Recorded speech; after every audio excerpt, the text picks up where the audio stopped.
All right. So, Ian, can I introduce you? Please, thank you.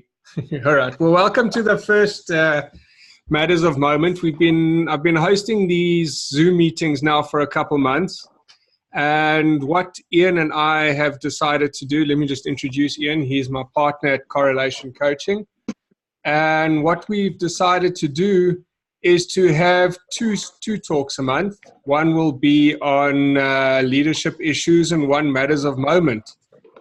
Matters of Moment discussion is a general discussion that we're going to have, so we're going to leave the mics on and participate in the conversation.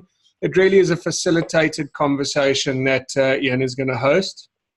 I am going to be cognizant of time, so if I do feel, unfortunately, that we're going round and round in circles and not really moving forward, I'm going to interrupt you and say, well, let's get on to the next point. We really have 45 minutes, and I've had this conversation with Ian, and we do walk away thinking there's a lot that it does get your brain working, which is a lot of fun. So, good morning, Daphne. So I'm going to let Ian introduce the rest of the talk, but please, guys, unmute yourselves and let's be part of a facilitated conversation more than a presentation. The idea is to have these once a month. So we're going to try and schedule the next one for the 18th of April. And yeah, enjoy. Let's see where the road takes us. There is no end point. So we'll just see where it goes.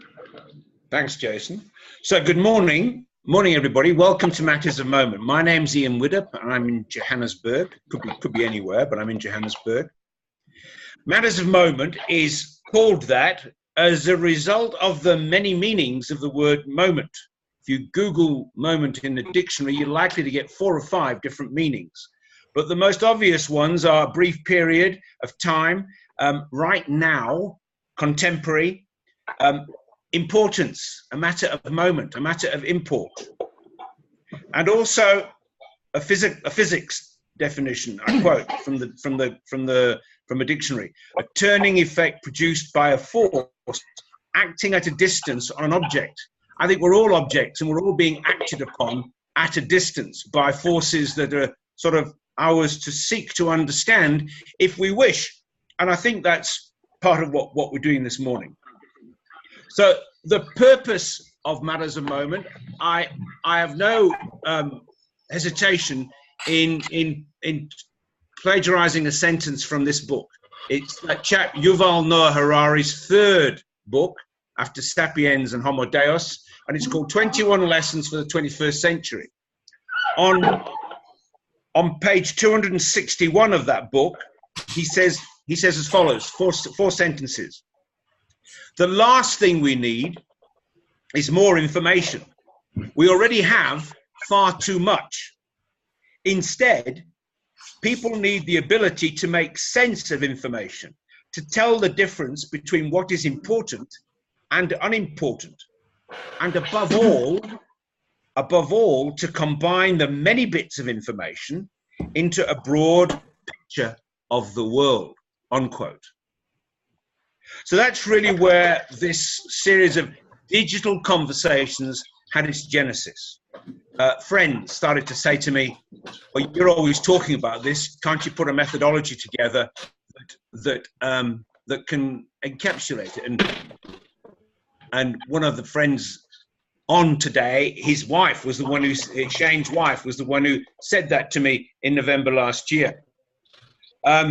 So we're looking at a series of conversations. You can check in and check out at will, obviously, and it's a facilitated conversation.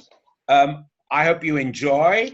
Don't get too harassed by the technological failures which are bound to occur, and become a regular participant. Shane's son lives in Melbourne, and he's an extraordinary young man, apart from being Shane's son.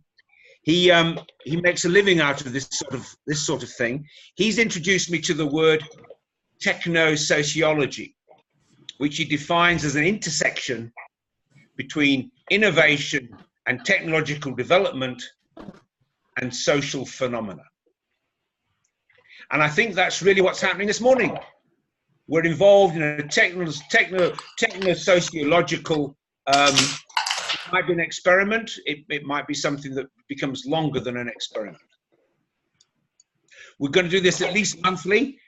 Before we finish at 8:30, we'll do it exactly for an hour. We'll stop, unless we need to stop before then. Stop at 8:30. The next one is on Thursday, April the 18th. That's 4 weeks tomorrow, the day before Good Friday. So just to start the conversation rattling, I mean, I'm not the expert, you're the experts of each of you, and this is for you. So I'm not going to talk about what I think. I'm going to be very interested in what you think. And so your colleagues, the fellow participants this morning, interested in what you have to say from your perspective. The kickoff question, and this will lead to thousands of questions, is, I sort of encapsulated it a few weeks ago, what's going on in the world right now that wasn't there as recently as 10 years ago? And that 10 years might be too long a gap. It might be more like a year ago or 3 or 4 years ago. But I think I'm quite interested to hear your views on what's happening that's causing us all to feel, a common word is bewildered, commonly being used by ordinary people saying, I don't really know what's going on. And I'm losing track, and there's just so much disruption. That's an important word also. I'm not quite, and I want to talk about it to people, other people who have their views. And that's really exactly what we're trying to set up here.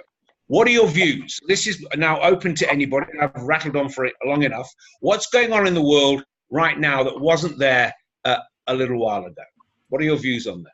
Well, can I mention, I heard a very interesting stat this week, Ian. If you take the amount of information that was generated from the dawn of age to 2003, and you bucket that as a little bucket of information, so all the information, all the learning and everything since the dawn of age till 2003, we're now generating that amount of information every 2 days. So whoever came up with that study, that's what they've said. So on a day, every 2 days, you're generating that amount of information. That's what's jumping through our screens, jumping through the phones, newspapers. So there's no doubt we should be feeling a little bit bewildered. Yeah. Can I jump in here? Yes, please. So I think for me, real-time news is a problem. And the reason why I say it's a problem is because when you are, I mean, historically, if you found out maybe a week after something hit, you were still seen to be knowledgeable of what's happening in the world. If you don't know within the hour what's happening, you're like old timer and you're not relevant. And the challenge with that is when people, specifically in my business, where people look to you for answers, if you're not current, I mean, your clients or your colleagues could be more knowledgeable than you, and it's actually very difficult to stay ahead of the game, because you almost need to check out for, say, half a day to go into a conference, or even a chat like this. While we're busy chatting here, things happening around the world, and you're kind of falling behind, and it's that pace just creates pressure. Yeah. Who else? Is anybody else feeling that? Des, how's it for you? Yes, Ian, I thought it was interesting that you started with referring to Harari, because I'm also, I have it here with me as well. And I think the word that has been used is bewilderment. You might remember that what he starts off with, the first section there, is he says that we're really looking, at the moment, we have huge disillusionment because we see technology destroying traditional liberal values. And I think that that's a point that he makes very strongly all through this work. But right at the very start, I just wanted to read the one short paragraph here. He says, in 2018, so we're talking about the moment, the common person feels increasingly irrelevant. Lots of mysterious words are bandied around excitedly in TED Talks, government think tanks, and high-tech conferences. Globalization, blockchain, genetic engineering, artificial intelligence, machine learning, and common people may well suspect that none of these words are about them. The liberal story was the story of ordinary people. How can it remain relevant to the world of cyborgs and networked algorithms? And I think that's the real challenge of what he's talking about, is all those old and traditional and broadly described liberal values that probably most of us subscribe to are being severely challenged by technology. It's taken us right out of our comfort zone in a whole number of ways. And we are feeling increasingly irrelevant and disillusioned. Hold on. Are we? Yeah. Is that it? Neil, what do you think? I think, what everybody said so far is pretty relevant. To go back to your question initially, in the last 10 years, social media is a big one for me. But I think adaptability is maybe more to the point. And if you don't adapt, you die. And that's always been the creed of mankind ever since the dawn of time. So I think we're struggling to adapt. That's probably our main challenge going forward. The younger generations are adapting a lot quicker than we are. And all the changes that this is bringing about, and how to deal with those changes and make them and put them into structures that are meaningful and allow us to operate as human beings going forward. Because now all your structures, your religions, your governments, everything is changing. All the rules are being broken all the time with social media and with this huge, big, giant technological thing that we've been given in the last 10 to 15, maybe even 20 years, that is a real monster for the normal human being. So if we all probably identify ourselves as liberals, people who are in favor of free markets, in favor of freedom of choice, personal dignities, there are other descriptors for the word liberalism. I've been really curious, and I don't know the answer to this question at all. What is the appropriate response today, given what we've said in the last 15 minutes, what is the appropriate response of a liberal person? Is liberalism like, hello, dead in the water, and we've got to change? Do we become a nationalist? Is nationalism? I don't think so. So what do you think the appropriate response for a person with those sorts of values, let's take the liberal bit away from it, with those values, what's the appropriate response? Sorry, that's my computer making tinkling. What is the appropriate response for people like us? Ian, it's yes, Daphne. Good morning. Put on my camera. Good morning.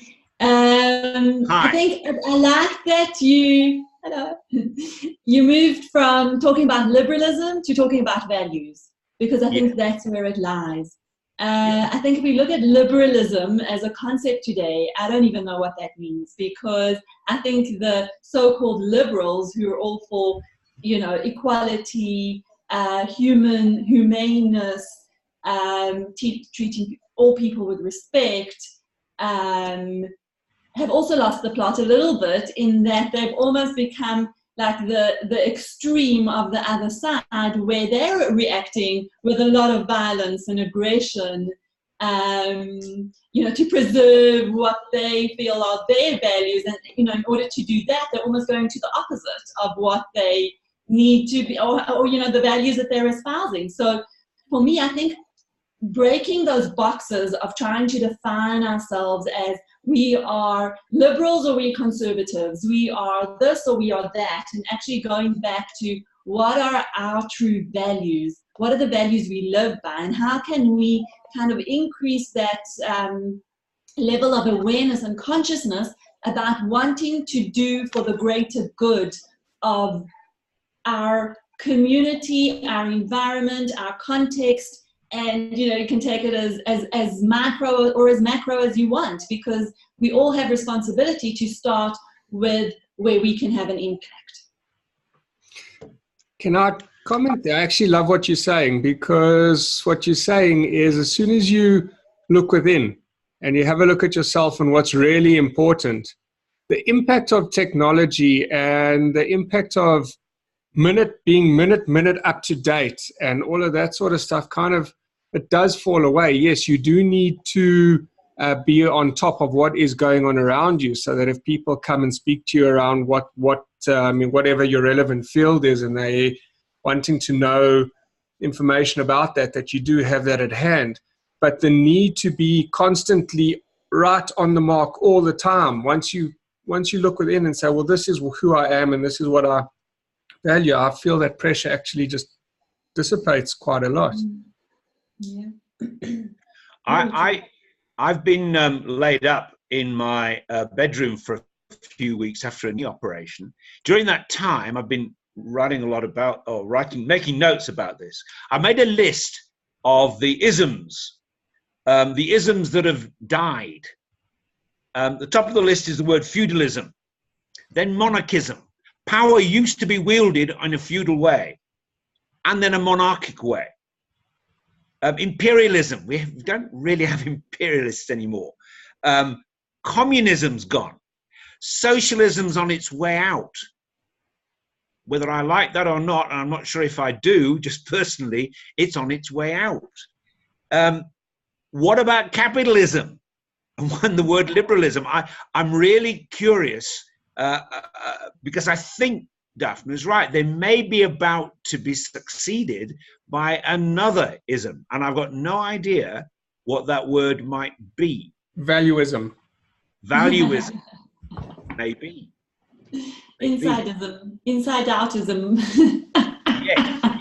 Yes. So that's going to be quite interesting. On my drawing that I did while I was laid up with my leg, I trust, or the loss of trust is big. In like, I don't know, and I've heard it this morning behind the words that you've been using already, that we're losing trust nearly in each other.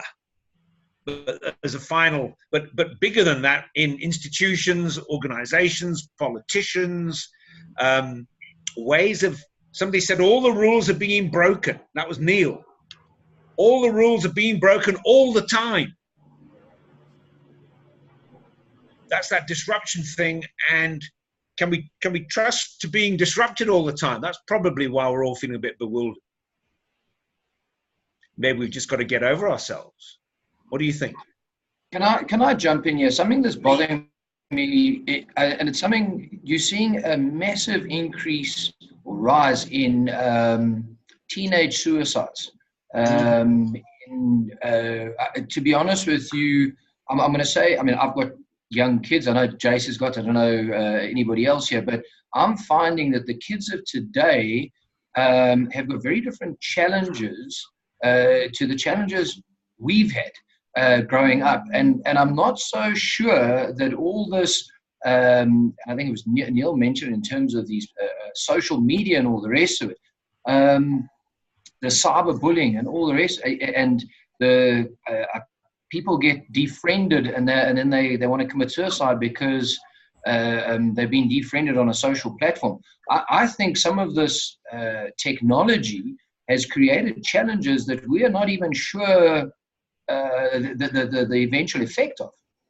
Can I jump in for 1 sec? Have you actually seen there's been a suicide game that's actually gone around where there's challenges, and the final challenge is for you to actually commit suicide. And I think there has been a couple of teenagers that have gotten involved in this game.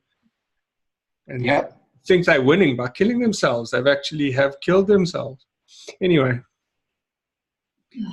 Crazy. And that for me is a problem with this whole social media and technology. Yes, yes. I don't know. I'm just... So what? Feeling a bit depressed, Jason. You've put out a lot of interesting stuff this week, Daphne, and it's actually been sticking in my head. And again, what you've just said now, coming back to values. How does that impact social media? How does that impact owning who you are and having social media in a bucket on the side and having technology as a bucket on the side? If coming back to Neil's question, well, all the rules are being broken. What if they're not being broken? What if they're just being rewritten? Or maybe just adapted? I think we are being called to a higher level of consciousness, of being ourselves, because out there, everything is changing all the time and is so chaotic, and it really is. I mean, social media also, it's actually all fake. You can put whatever you want on there, and you know, the whole thing of fake news, it's just all, everything. We're surrounded by so much fakeness and needing to put out a certain image or wanting to compete, you know, and look good because our friends look good, whatever it is, you know. And I think we are, that is constantly calling us to, you know, draw more on who we are in terms of our values, our morals, our ethics, our responsibility. And there's I talk about, or I don't talk about, I got it actually from Lord Rabbi Jonathan Sachs, but he talks about 3 levels of responsibility, which is your individual responsibility, your moral responsibility, and your collective responsibility. And I think that's where it lies. It's in those levels of now taking responsibility for how you show up in the world. And I think we are going to be called more and more to do that. And honestly, I just want to say, in terms of social media, also having young kids, and my kids are more in the teenage phase, you know, so huge challenges there. We can see it as the big enemy that is, you know, destroying everything around us, or we can just say, this is life. This is what we've got right now. How do we work with it? Because it's got a lot of positive sides to it as well. I mean, people have never made more money through small businesses as they have in this age, because they have access to people that they never have had access to before, a market that is just waiting. So there's so many opportunities in it, but together with that, we are called to take on that ethical, individual, collective responsibility from ourselves, and that comes from within. So as much as outside is changing, there is so much work to be done inside. So I saw something interesting a few weeks ago. So counterintuitive, but it speaks very much to what Daphne's just been talking about. NASA has satellites spinning around the globe taking photographs all the time. They say that every spot on Earth gets photographed 4 times a day. One of the studies that's come out of that is the greening, the leaf coverage of China and India. The 2 countries, I mean, their proportionate increase in leaf cover every year is in excess of 15%. They're at the head of the table. Huge thousands of square kilometers across India and China. And that's not all. In Africa, there's the Australian farmer turned missionary who's planted 7 million trees in Niger in the last 30 years. So the article in the NASA article then goes on to talk about the resilience of human beings. Right. Full stop. Mm-hmm. Hallelujah. Mm-hmm. So we're sort of saying, Des, do you want to say something? Go for it, boy. No, Des? I think generally, probably what we all agree is, let's forget about the isms and let's really talk about values. I think that's something that we would probably all agree on. The question then is, how does technology tie in with all of that? Values are important. So what's the role of technology? There's this interesting book of Luc Ferry's where he deals with this quite a lot as well. And there's a very interesting comment that he makes. He says the problem with technology is that it really is process without purpose. Yeah. It's all about, he says, competition, process without purpose, means without an end. That technology is not in any way value driven. It's about being better, faster, smarter than the next person, than your competitor, being top in the marketplace. It's that sort of thing. And so that's the challenge. That's the challenge that we have, is that technology is not interested in values. Technology is not there to promote values. It's us individuals who have that responsibility. And the real challenge is, well, how do you go about that when we have this huge challenge around us? I think the kind of things that we've all spoken about and that we see on a daily basis happening around us, where we are hugely aware of the dangers of technology, and we get into a bit of a panic and we become a bit despondent about it. And of course, the first thing that we need to do is really rather just try and understand what is going on, and then understand how one promotes our values against that background and with those threats there as they are. Right. Right. And using technology as a tool, so I think not making it the be all and end all, even though it's such a huge part of our lives, but it's just a tool. It's a tool. We still run the show, actually. Or do Also, we? just thinking that, That's the point. Or do we? Or do we? I think it's also changing our narrative. Exactly that, changing the narrative around technology. That technology, don't use the words dangerous, and use it as a tool. Use it as a companion. Embrace it. Maybe that'll make a difference. I'm going to jump. So absolutely embrace it. We can't fight it. It's going to go ahead with or without us. And I think I like what Daphne's saying about it's in talking about the collective responsibility and so on. The challenge is you've got people out there building robots that are in the social media space, and they respond to tweets and all the rest of it pre-programmed. And the challenges, and I remember like in the 1980s, we used to watch these movies like Back to the Future, and that shit's happening now. And the problem is the computers going to take over the world, or is the human race strong enough, and do we have strong enough values to actually say, hold on a second, we've got to push back? Yeah. The part of Harari's book is about artificial intelligence, and he's very bullish on what artificial intelligence is already doing, never mind what it's going to do. So I think we're going to be tested a lot more than we've been tested in the last 10 or 15 years. Particularly, I mean, Desi, spot on, technology is neutral, but we're putting it into effect almost without thought, and that's not true, but you know what I mean. It's happening, and it's wreaking a whirlwind. I love, by the way, just about something somebody was talking about earlier. I mean, that's an awful thing that happened in Christchurch last weekend, but the language that Jacinda Ardern has used since, for me, is hugely important. When we talk about how do we react, we all sort of get involved in it so quickly, as Daryl said earlier. Everything's there, but she said a wonderful example of leadership, Daphne, of how she says, "I'm not going to speak that man's name ever." I used to follow as well in Zina Vavi on Twitter, and he replicated a photograph of that man just before he committed those acts. I said, shame on you, Vavi, and I delinked from him. I'm not following him any longer because I'm so outraged by the fact that he's promoting a photograph of the fella.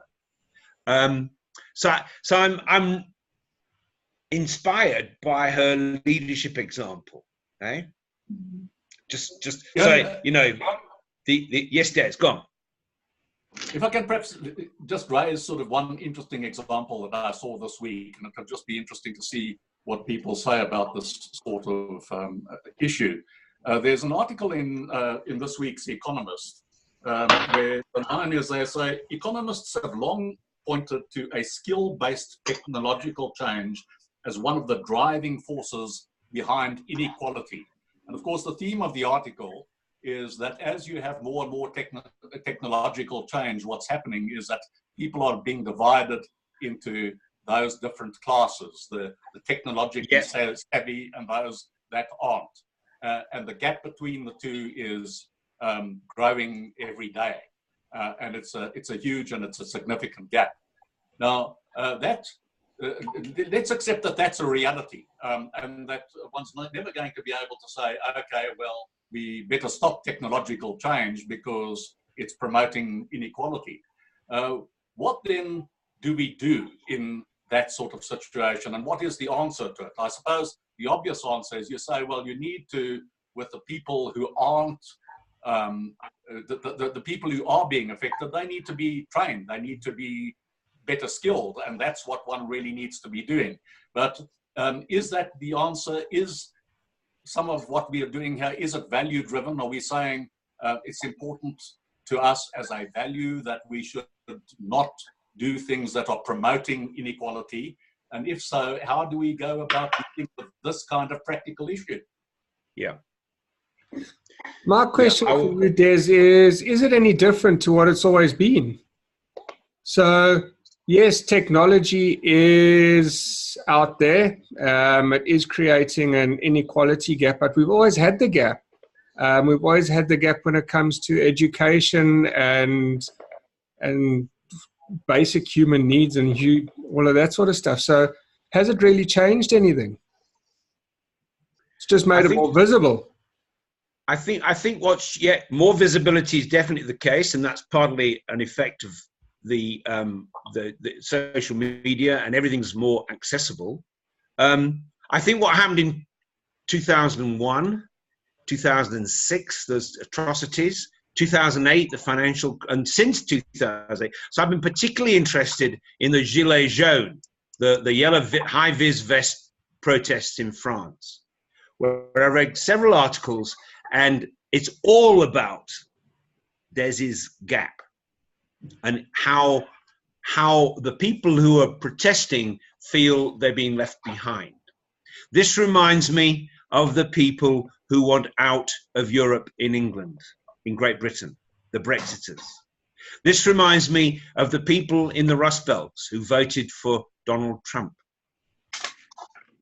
So I find I connect those things quite easily in my head, that people are being, the skill-based technological change, Des's phrase just now, driving force behind an increasing gap of wealth in the first place, but then of feelings of self-acceptance, feelings of self-worth. The Gilets jaunes use two words, mépris, which is translated as contempt, and ras-le-bol, which they translate as sick to the back teeth. I find these phrases extremely evocative of a sense of disempowerment. Yes? Yeah? I just want to come back, Ian. Ian and I have had a big debate about this, and I still can't get my head around the acceptance and the following of it. I'm just seeing a big crowd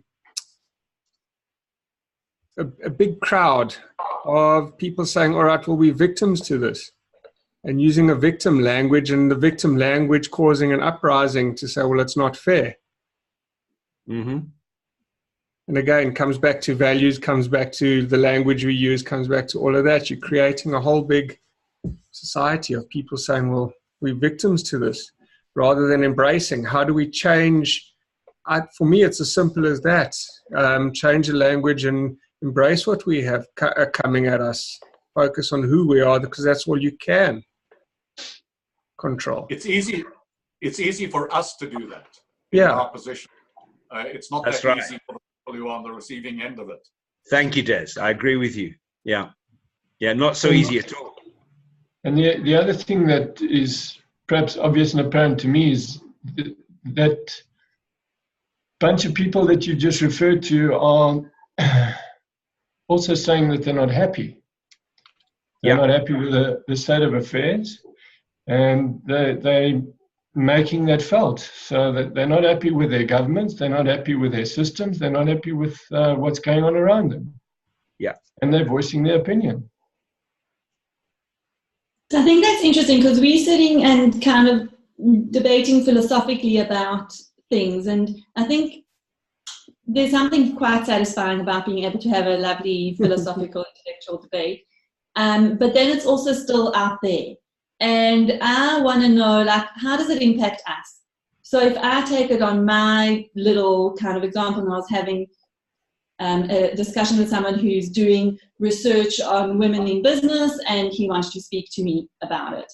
And then the question, and I'll just take it if you're talking about inequalities and disempowerment and feeling like a victim, you know, as a woman, there's always the gender issues, right? So for me as a woman, it's a very fine line. It's so complex because if I talk about my own experience, for sure, there are places where I was disadvantaged as a woman, and I play very much in a man's world. So from the very beginning, studying actuarial science, right in the man's world. Today I work with C-suite executives, really mainly males. Most of my clients are male. So I get the fine line that is between saying, okay, there are definitely things that I've experienced, whatever it is, whatever you want to call it, disempowerment as a woman.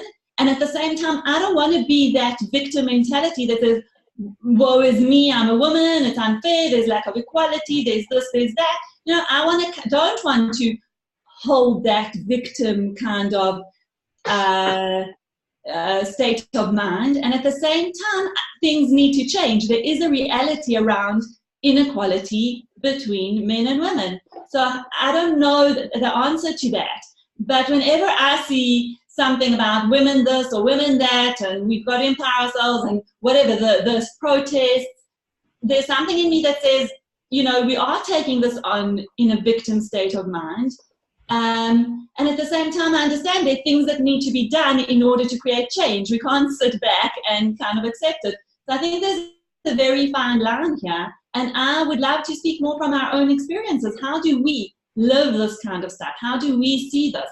I mean, I've got the added thing that I'm Jewish as well, so I can go into that whole space of, you know, anything that goes wrong, shout out anti-Semitism.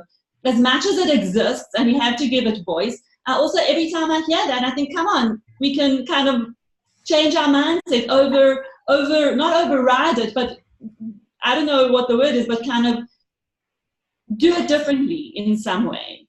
I'm not sure if that kind of makes sense, but maybe bringing it up to our own experiences, and you know, we've got to. I mean, from all we said, we've got no alternative. But we can't be patronising or patriarchal as well.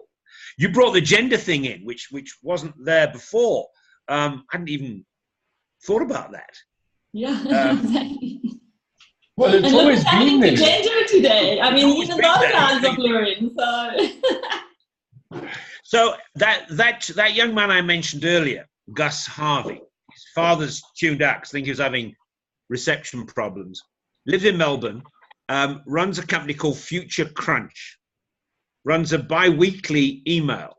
And his bi-weekly email is unashamedly, it's about that stuff I mentioned earlier, techno-sociology, the intersection of technical stuff and social phenomena, and it's about picking out the good news. It's about listening to, picking out all over the world through information that we have access to, which is lots, as we know, good stuff, and making, and then I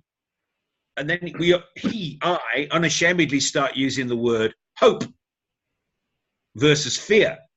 Fear is quite prevalent at the moment, and you actually feel quite a bit of a twit if you use the word hope. But I don't mind feeling a twit. I'm getting so old it doesn't really matter anymore.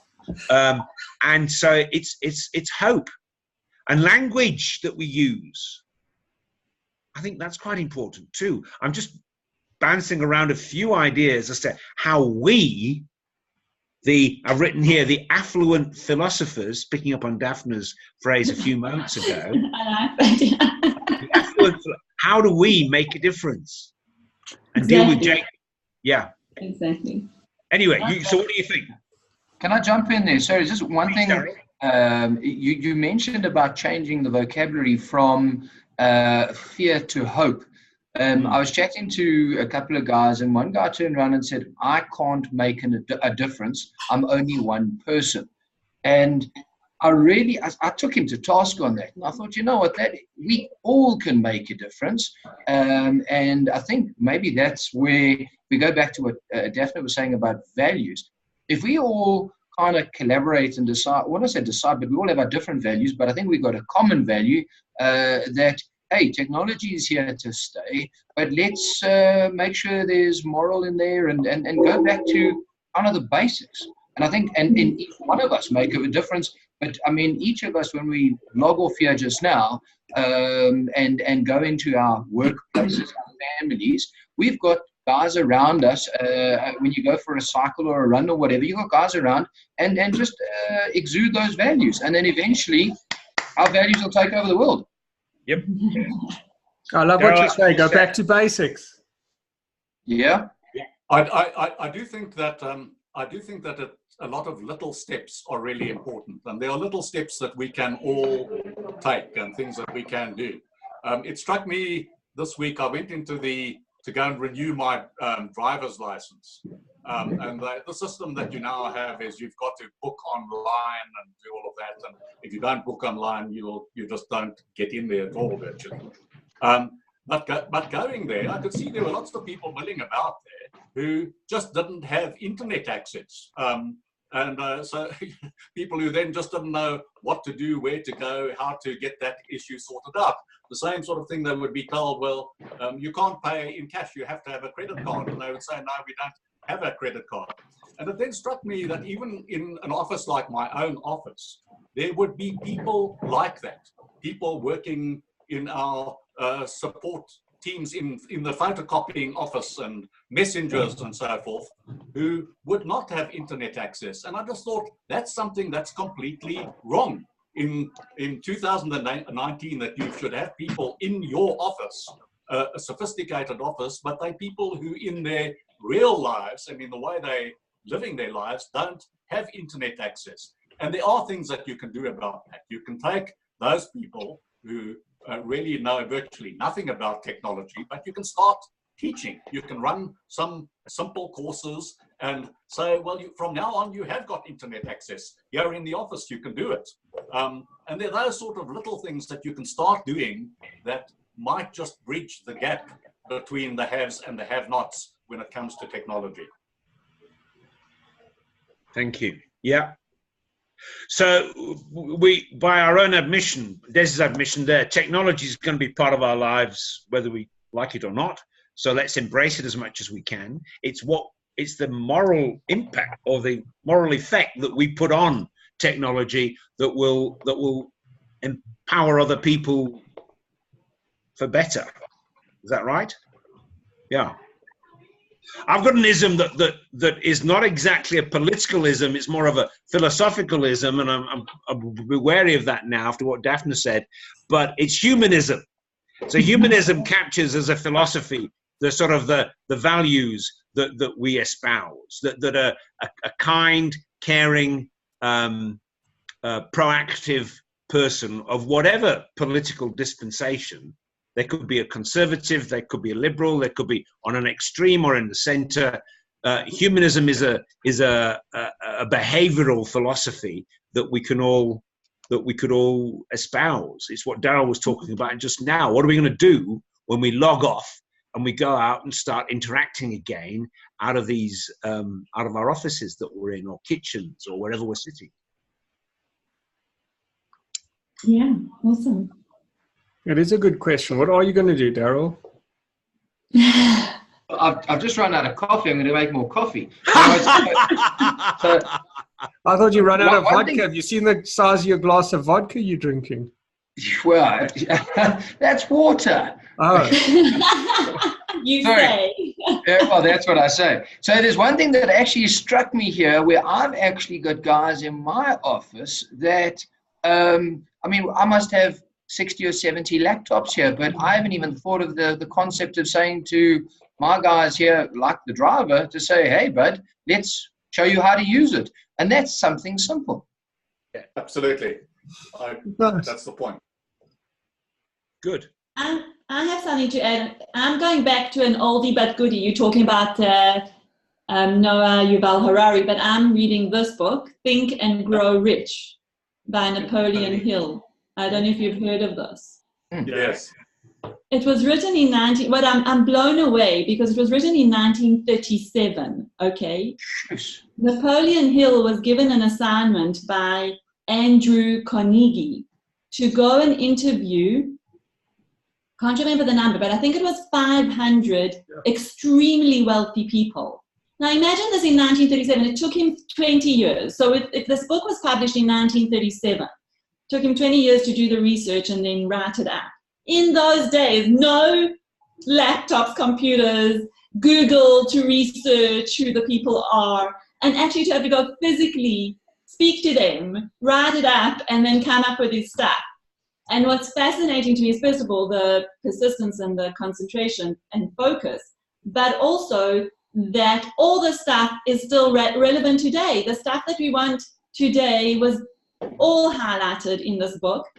The themes and the things that he's learned are all things that we're discussing today. And he even writes in one of the paragraphs here, I was just blown away laughing at this. He says, never before has it been a time, this is the time of greatest opportunity in America. Never before have we been able to do so much and expand so much and learn so much and have access to so much. And we've got this could have been written today. Just the context is different and the tools are different and the methodologies are different and the speed, extremely different. But same. And I think that's what sometimes I just really keep on going back to, what is the constant? And the constant is our humanism. You know, that is the constant. Who we are. How do we go back to basics, the values, how our levels of responsibility, how we make a difference. That has not changed. Sure. I'd just like to point something out, Daphne. Imagine, as per Jason, if he'd written that book today, it would have taken him 2 days to write it with technology. Crazy, hey? But I want to leave you all with one thought. This is the age of Aquarius. And as you pointed out earlier on, we're here to go on to a higher level, the next level. And I think this is part of what's going on right now with the age that we're in, with the technology that's being given to us. We're at that stage where we need to open up and rise to the occasion and lift ourselves up to the next level. And that's what this is all about right now. So don't log out too quickly. I'm gonna draw it to a close now. We're sitting at 8:20. But Jason and I will capture our interpretation of what you said this morning. We've all been making notes and circulate that probably as an email to a lot of people. I'd like you to ask you all, if you found value in this conversation, to circulate the fact of it again happening on April the 18th, and you'll get lots of emails just to confirm that. The topic for the next hour will have to be around what is this next level? I'm saying it will have to be, but I'm suggesting strongly that you know, if we could spend, Gavin, good morning, if we could spend some time thinking and talking about, you know, what do we do as a morning, Gavin, what do we do as a species, as members of a species in humanistic, if that's the right word, practice? And we've had lots of examples already, most of which I've tried to write down, but a big one is this back office in Daryl's office and in Des's office, back office training of ordinary people who actually don't have. And I think that I'm going would to challenge Gavin as well to do the same, but he doesn't. Okay. Can I? I don't know if you can hear me, Jason. Apologies for having come in earlier, late. Can you hear me? Yeah. Yes. Yes. I would like to throw in something that I found rather disturbing with the technology over the last 3-4 days. And you're talking about being light and being positive and all the rest of it. However, the power outage has become a situation that has tested people to extreme. Now, with the technology that you're talking about and the way that things are running at such a pace, our group asked to open up a new group which would actually just control the power outage reporting and news that became available to one as and when the power outage was going.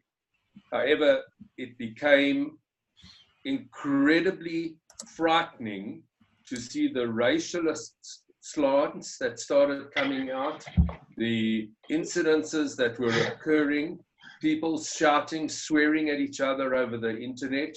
One guy went on to, not on the internet, on the group route. One guy went on to the messaging last night to say, look at the moon, what a beautiful white moon. That's maybe what our country needs again. And another person who wasn't white obviously came back and started lambasting them and threatening them with racist slants and that. So as much as one wants to go forward and look to feel the positiveness that can come out of what should be used for, there's such an abuse.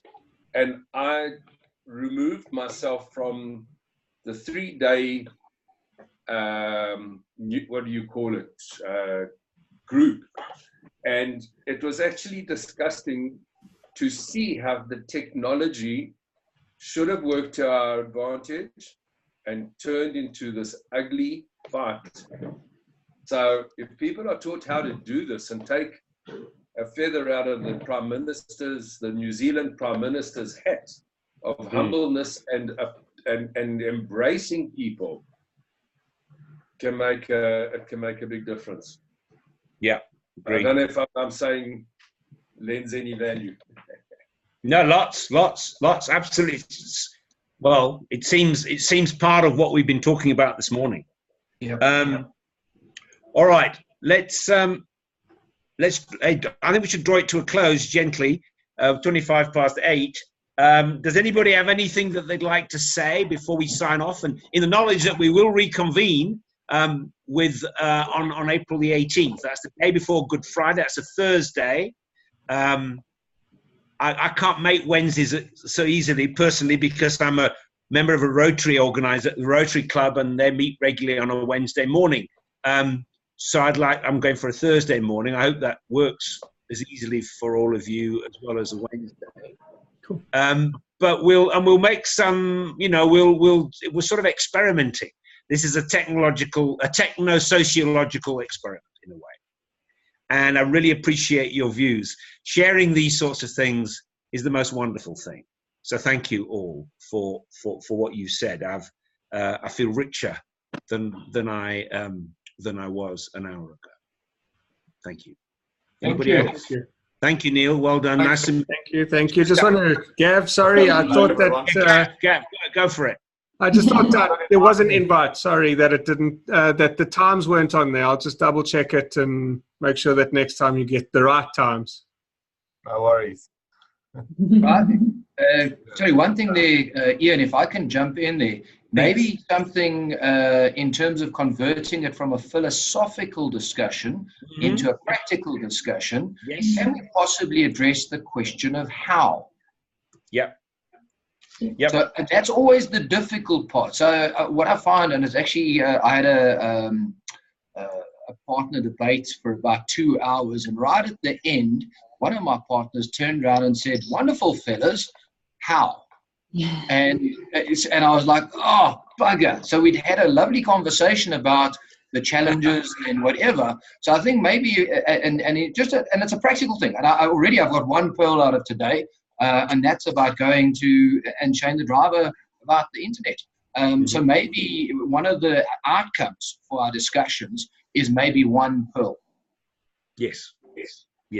Now I've got that big time. Thank you, everybody. Have a great couple of weeks, and we might see each other in one of our other talks next week or the week after. Daphne's in Israel, and she's doing some wonderful work on leadership development, and it's a very, very how based. I checked it once, and it's lovely. Thank you. Really lovely. So we're spreading it, and please spread the word to other people. Let's use this technology for our mutual information and our mutual improvement, if I can say that. Thank you very much for all you being here, and I wish you a very happy day forward.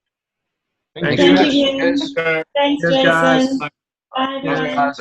Bye-bye. Cheers, Des. Thanks for checking in. Cheers, guys. Bye-bye, Des. Thank you. Thanks.